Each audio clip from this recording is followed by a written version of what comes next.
За Bright Mongolia Happy News мэдээллийн хөтөлбөр маань та бүхэнд энэ 7 хоногийн дугаараа хүрэхэд бэлэн боллоо. Хамгийн ихний мэдээ юу вэ? Хамгийн ихний мэдээ маань дээлний тухай мэдээ байгаа. Тэгэхээр сүүлийн жилүүдэд залуучууд маань за настай хүмүүс маань гэлтгүй залуучууд маань бол дээл хувцас өмсөх нь хийлбэг болсон. Тэгэхээр элбэг одоо энийг их өмсөж байгаа боловч энэ яг цаад бэлэгдэлтэй Монгол дээлний утга агуулгын талаар бас бяцхан мэдээлэл хүргье гэж бодсон. Тэгэхээр хамгийн ихнийх нь болохоор ер нь бол Монгол дээл хувцас бэлэгдлийнхаа хувьд одоо Монгол төр бол бат бих байх те бас хооч ирээдүйн маань бол гэрэлтэй байх гэсэн энэ бэлэгдлийг агуулдаг юм бэлээ. Тэгээд гол 5 хувцас байдаг. Тэгэхээр мандах төрийн малгай гэж хамгийн ихнийх нь хэлдэг юм байна лээ. Тэгэхээр Монгол малгай маань бол ерөөхдөө оройн болохоор юм шох хурц. Тэгэхээр яг хүний биеийг болохоор ёстой төртэй мандан бадарч явахыг бэлэгдсэн яг тийм хурц оройтой байдаг юм байна. Тэгээд дараагийн гол хувцас нь болохоор тэгш төрийн дээл гэж нэрлэдэг. Тэгэхээр дээл маань болохоор хүний биеийг шулуун тэгштэй одоо яг төв байхыг бэлэгдээд ямар нэг юмд одоо ингэж одоо юу гэдэм бэ наашаа цаашаа болж ингэж юу байдгүй шалчханд гэх юм уу тиймэрхүү байдлаа яг ийм төв шулуун байхыг бэлэгдээд тэгш төрийн дээл гэж нэрлэдэг юм байна. За гурав дахь нь болохоор бүтэх төрийн бүс гэдэг. Тэгэхээр бүс маань болохоор өөрөө задгаа тасархааг нийлүүлдэг тийм. Задгаа тасархааг нийлүүлдэг. За тэгээд сарнсныг эвлүүлдэг ийм утга учиртай бэлэгдэлтэй байдгийм байна. Дараагийнх нь болохоор хан төрийн хантаас гэдэг бидний нэг дээлэн дээр хаяа өмсдөг. Тэгээд заримдаа өмсдөг, заримдаа өмсөв. Тэр ямар учиртай гэсэн чинь яг нэг төрийн бэлэгдэл бүхий одоо тийм үйл явдлууд дээр хантаазыг хөвчлэн өмсдөг учраас хан төрийн хантааз илүү хүндэтгэлтэй үед хүндэтгэлийн үед хамгийн сүүлийн хувцас нь болохоор түшиг төрийн гутал. Тэгэхээр хүний яг нэг түшиг тулгуур болсон хөлөнд өмсдөг учраас илүү тийм бат суурьтай байхыг бэлэгдээд түшиг төрийн гутал гэж нэрлэж одоо ингэж бэлэгддэг юм байна шүү. Саяас сар шинийн баяр болж энэ өнөөдөр шинийн дөрөв. Хүн болгон л одоо Facebook профайл пикчээ тий дээлтэй зургаар сольж чинь, дээлээ хүмсэж чинь. Тэгээд мэдээж нүүдлийн соёл иргэншлийн ахуйтайгаа яг нэг Монгол хувцас маань цогцсон, нийцсэн байдаг болохоор яалтчгүй одоо энэ суурин соёл иргэншлийн үед одоо өдөр тутамдаа хэрэглэхэд төвөгтэй, арай тохиромжгүй гэсэн хэдий ч бол тэгэл хэм маяг уусан тийм одоо орчин үед өмсөж болох хувцснуудыг бас монголчууд маань үйлдвэрлэл хийж байгаа шүү дээ тий. За тэгэхээр өнгөрсөн 7 хоногт бас ингэсэн байна. 2 сарын 13-нд Валентины өмнөх өдөр баасан гарагт гэсэн үг. За Нью-Йорк Fashion Week дээр хүмүүс одоо санаж байгаа бол өнгөрсөн жил даруунаас суурь хэмээх бүсгүй явж байсан. Тийм коллекцээ танилцуулаад нэлээд шууган тарьчихсан шүү дээ тий. Тэгвэл энэ жил за яг тэр Нью-Йорк Fashion Week Баярмаа гэдэг одоо загвар зохион бүтээгч эмэгтэй коллекцээ танилцуулсан байна. Монгол гэдэг нэртэй тэр нь. За тэгээд тэр Баярмаа гэдэг эмэгтэй одоо онцлог нь гэх юм бол хувцас загвар нь их хурц тод өнгөтэй. Тэгээ үндэсний тэр шинжлэр агуулсан хурц тод өнгөтэй тийм загварлаг тийм хувцас. Би бас нэг зураг харсан. Тэр өнгөрсөн жилийн 18 сүрийн загварын коллекц дээр одоо толгоон чимэг болсон тийм зүүсгэлээд энэ жилийн одоо тэр энэ жил танилцуулсан коллекц дээр бол одоо бүс болгоод хэрэгэлсэн байсан. Тэгэхээр Монгол дээл хувцас маань бэлэгдлээсээ гадна бас одоо маш олон зүйлд ингээд одоо хувирдаг тийм өөрөөр янзаар ашиглагддаг ийм онцгой юм байна шүү тий. За Bright уянга ирээгүй шүү дээ яах юм өмчлүүлээ шүү. За Bright уянга даргон дээр бүрслээрээ ярьсан юм уу? Даргон бүрслээрээ. За дараагийн мэдээ юу гэхээр Мастер юм байна. Баялаг бүтээгчид гээд төсөл санаачлаад тэгээд жижиг дунд үйлдвэрлэл эрхлэгчдийг дэмжиж тэднийг одоо тий олон нийтэд сурталчлан таниулаад ярилцлагууд хийж одоо сурвалжилж явж байгаа юм байна л да. Тэгээд тэний хамгийн сүүлийн одоо тэр сурвалжилсан жижиг дунд үйлдвэрлэлийн бизнес эрхлэгч хүн хинбэ гэхээр Амгалан гэдэг залуу байна. Тэр болохоор Солонгост 7 жил ажиллаад за тэгээд тэндээсээ одоо тэндээ цуглуулсан мөнгөөрөө энд байр машин авсан байгаа. За тэгээд дээрэс нь одоо 3 ширхэг тийм бэйли үйлдвэрлэдэг машин авчирсан байна. Тоног төхөөрөмж нь оруулж ирсэн байна. За мөн түүхийн эдийн авчирсан байна. За тэгээд тэр 3 машин нь одоо зэрэг яг цогцолтгүй 12 цаг ажиллах юм бол 500 хос бэйли гаргадаг энэ ажлын бэйли. Тэгээд тэр гаргасан бэйлийн ямар байдаг гэхээр Улаанбаатарт зарагдж байгаа ажлын бэлийг Солонгос бэлий бол 900-аас 1100 төгрөгөөр худалдаалагддаг бол за Хятадд бэлий бас 300 450 төгрөг орчим байд юм байна. За тэгэхээр тэр одоо Тавших хурд гэдэг компанийн үйлдвэрлэдэг байгаа бэлийн ямар вэ гэхээр 350-аас 400 төгрөгөөр худалдаалагддаг. Тэгэхээр 12 цаг тасралтгүй ажиллах юм бол тэр машин 500 хос бэлий гарах боломжтой юм байна. Тэгэхээр ер нь бол сүүлийн үед дотооддоо үйлдвэрсэн бүтээгдэхүүний авахыг ихэнх уриалах болсон. За яг 2014 оны 1 сарын импорт экспортын мэдээллийг 2015 оны 1 сарынхтай харьцуулаад үзэх юм бол импорт бол одоо буурсан, тий? Экспорт бол өссөн юм тоон үзүүлэлт гарсан байлаа. Тэгэхээр дотооддоо үйлдвэрлэж байгаа бүтээгдэхүүнийг бол манай монголчууд илүү төлхөө одоо хэрэгэлдэг болоод байгаа мó да гэдэг энэ мэдээлэл бас байна. Тэгээд түүнчлэн одоо сар шин болсон тий сая. Тэгээд сошиал одоо сайтуудаар одоо сошиал сүлжээгээр ч гэсэн явлаа шүү дээ. Яг эх орондоо үйлдвэрсэн бүтээгдэхүүнийг илүү төлхөө цагаан сарын бэлгэндээ сонгоцгоо. За жишээ нь манай одоо өөрхөн унаг байна. Унгалтай маань бол энэ унгыг зарснаар цаана 4 ээж ажилтай одоо орлоготой болдог. Тэгэд энэ унгыг бол цагаан сарын бэлгэнд хүмүүс ихээхэн авсан. За тоон их сурвалжаас үзэх юм бол нийт 400 унах цагаан сар зориулж бэлдснээс 200-г нь бол зарж борлуулсан байгаа гэж одоо хамгийн сүүлийн байдлаар би мэдээлэл авсан байна. За мөн түнчлэн зоос хийдэг тийм гахаа, зоос цуглуулдаг гахаа гэдэг шүү дээ. Тийм гахаа хийдэг гэр бүлийн бизнес бас нэлээд хэцтэй амжилттай явсан гэдэг ийм мэдээлэл байсан. Чи юу н цагаан сарын бэлгэндээ юу авсан бэ? Үндэсний үйлдвэрлэлийн төлөө одоо бүтээгдэхүүн бэлэг авсан гэж байна. Тэг ер нь бол хүнд бэлгэлэхээр танаа гэрийнхэн ч юм уу ээж ч юм уу. Яг үндэсний үйлдвэрлэлийн төлөө Монголд үйлдвэрлэгдсэн гэх юм бол эвсэг гэдэг кашмирын тийм ороолт авсан. За. Тэгээд тэр их дулаахан. Харин чи юу авсан? Би бол аимс авсан ямар ч байсан. Яг энэ одоо яг мөнгөний хайдрыг олж авъя гэж утсан боловч бас цаг зав амжихгүй байсан. Тэгэхээр магадгүй Монголд үйлдвэрсэн бүтээгдэхүүн брэндүүд маань яг тэр тал дээр анхаарал өгвөл буюу одоо хүнд хүрэлцээтэй байх. За энэ бол тийм иймэрхүү нэг аимс байсан. Тийм. Тэр тэгэхээр яалтчгүй гаднаас оруулж ирж байгаа импортын бараа бүтээгдэхүүний тоо хэмжээ өнгөрсөн жилийн яг 1 сартаа энэ жилийнхаа харьцуулах юм бол буурсан байна гэдэг бол bright мэдээ байна те. Сайн мэдээ байна. Ингээд гоё дулаах бэлий болгож байна. Тийш. Тэгсэн чинь цааш бас ингэ чинь би өдөрт бараг ингээд шоколад ингээд авч явал тэ эдэл ингээд бүр шоколад нь донтцоо. Хайлцаа. Тэгсэн чинь заа ёо.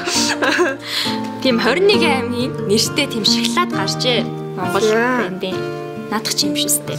Үгүй энэ өөр шоколад. Хэрвээ тэрийг ингээд олчих юм бол бас тэрийг ингээд өдөр тутамдаа хэрэглээд идээд те бас үндэсний үйлдвэрлэлээ дэмжмээр байна. 21 аймгийн нэртэй гэхээр би ч н одоо Орхон аймгаас гаралтай. Тэр Орхон аймгийн шоколадыг идэх гэсэн юм шүү дээ. Бүгдийн л хэрэгтэй л те. Үйлдвэрлэл шүү дээ.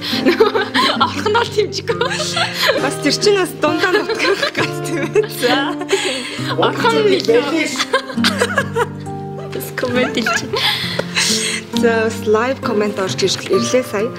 За тэгэхээр дотоод үйлдвэрлэл маань бас сэргэж байна гэдэг бол цаашаа бас энэ маань хөгжих юм аа. За тэгээд төр засгийн юм өмсмөр штэ.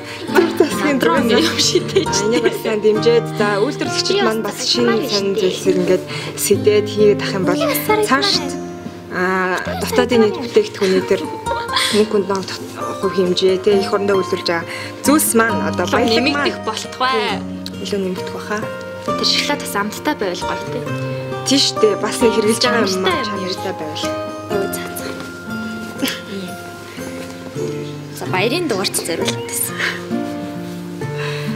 За. Нэг жавсаж суулж байна. Гэж мөнгө.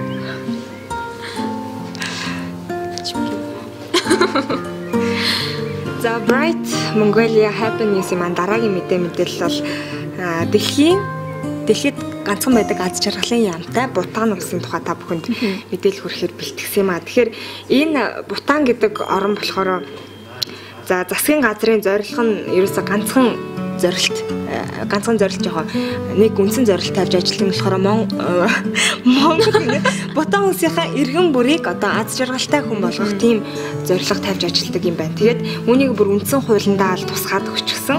За тэгээд 2008 оны 8 сарын 24-нд бүх ард түмний аз жаргалын комисс гэдэг зүйл байгуулагдсан. Тэгээд энэ комиссыг болохоор ерөнхий сайд нь бол удирдах авч явдаг. За тэгээд хамгийн сонин санагдсан зүйл нь болохоор хүн амынхаа тооллогыг хийхдээ та одоо аз жаргалтай байна уу гэдгийг чи илрүүлдэг 22 асуулга бүхий тийм сонин асуулт юм байлээ.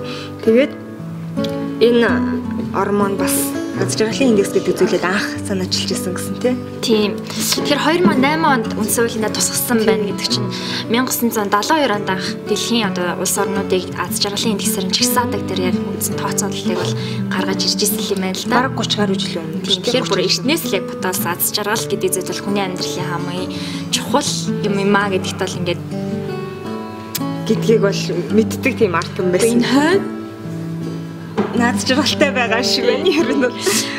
Тийм байсан байна. Тэгэхээр аз жаргалын индекс нь яадаг вэ гэхээр дэлхийн 156 улсад ингээд судалгаа явуулдаг. Юун дээр үндэслэж яг тооцоолж аз жаргалын индексийг гаргадаг вэ гэхээр нийгмийн халамж, боловсролын үйлчлэгээ, зам эрүүл мэндийн үйлчлэгээ, одоо нэг хүнд ногдож байгаа дотоодын нийт бүтээгдэхүүн, эдийн засаг, эрх чөлөө, нийгмийн халамж юу гэдэг нь тэндэрт нь одоо үндэслэн тооцоолоод аз жаргалын индексийг гаргаж чагсаад юм байна. Тэгсэн чинь нэгт ямар ус орж байгаа Дани улс байна.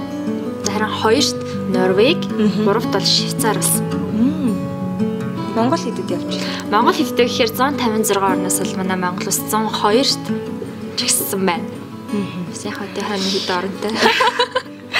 За тэгэхээр бодож ин л да би тун удахгүй Монгол улсад маань бас магадгүй аз жаргалын яам байгуулагдаад за бас Монгол иргэн бүрийн аз жаргалтай болох юмсан гэж зорддог бүр тийм тусгай комисс байгуулагдаад тийм ингээд Монгол улсын иргэн аз жаргалтай тий. Нэг иймэрхүү инээгээд ийм байгаасаа гэж одоо бит хоёрын зүгээс хүсэх байна. Хүсэж байна. За бидний дараагийн мэдээллийг хамт хүрэхээр манай лаачин хүрлээ ирсэн байна. Тэгэхээр ямар мэдээлэл бэлтгэсэн бэ? Тэгээд Оскарын талаар энэ Оскар л юм шиг байна шүү дээ. Тэгээ Оскар анцаар байдаг байна.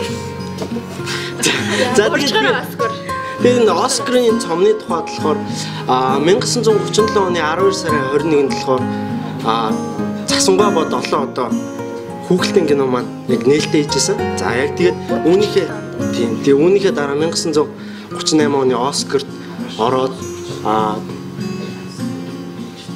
Best Musical Score гэдэг номинацид нэр дэвшээд авч исэн байгаа. За тэгээд тэр болохоор нөгөө нэг авч исэн цом нь болохоор бусад цомуудад бол илүү өрмөц байсан. Тэр нь болохоор ямар цом байсан бэ гэхээр яг нөгөө нэг Засангаа бод 7 одоотойгоо адилхан нэг юм том Оскар тэгээд 7 шиг жижиг юм одоо Оскар өгсөн байгаа.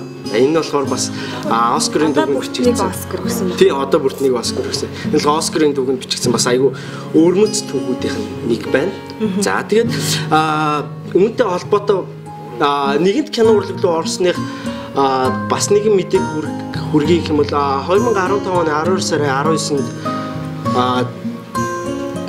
дэлхийн нээлттэй хийсэн Чонон сүлд гэдэг киногаа за монголчууд Wolf Totem Чонон сүлгээ номоор илүү алдарсан монголчуудын зан заншил уламжлалыг харуулсан тийм гоё кино 2 сарын 19-нд дэлхийд нээлттэй хийсэн байна. За тэгээ энэ кино болохоор Өргөө Тэнгис кино театрын дэлгэцээр 2 сарын 27-ноос эхлэн өдөр болгон цацагдах нь байна. Тэгээ 2 сарын 27-ноос эхлээд бид нэр энэхүү киног үзэж болох нь байна. Өргөө Тэнгис кино театр. За тэгээ хамгийн гол чухал онцлоод байгаа зүйл нь юу вэ гэхээр Монгол анх нэмгээ жүжигчин маань тоглосон байгаа. За энэ кино. За тэгээ энэ киноны найруулагч нь болохоор Jean Jacques Anno. Франц хүн байгаа. За тэгээ Jean гэж хэллээ шүү дээ. Jean би Франц хэлдэг бол.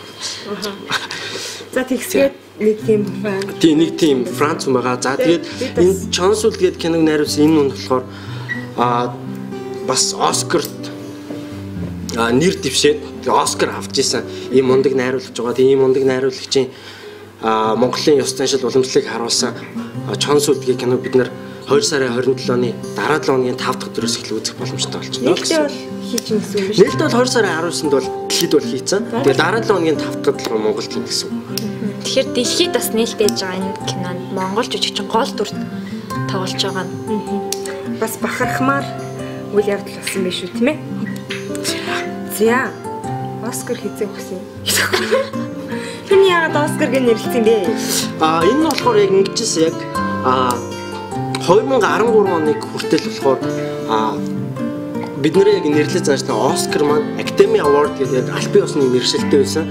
Яг брендийнхэн нэр гэсэн үг. Тэгээд 2013 оноос яг 2 жилийн өмнөөс гэсэн үг яг Оскар гэдэг нэртэй болсон. За тэгээд энэ л яагаад Academy Award гэдэг гэхээр Америкийн кино академиас зохион байгуулалтыг яг Америкийн кино фестивал болохгүй. За тэгээд энэ л хүмүүс болохоор Golden Globe буюу алтан мөн бүртгээс юугаараа ялгаатай вэ? Golden Globe нь болохоор олон улсын Америкийн болон гадны орнуудын кинонууд хоорондоо өрсөлддөг тийм кино фестивал байгаа. Яг Academy Award гэдэг энэ Оскар нь болохоор зөвхөн Америк кинонууд хоорондоо өрсөлддөг. Харин ганцхан foreign movie гэдэг гадаад кинонууд ганцхан төрөлтэй тийм кино фестивал байгаа. Хүмүүс энийг бас хоёр салгаж ойлгох хэрэгтэй байна.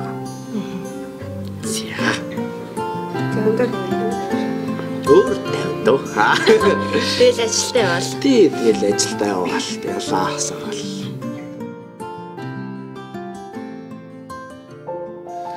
Энд ингээ мэдээгээд тах чи ингээд үүмлээд тах юм. За идээд. Найтлаа бас бид хоёр.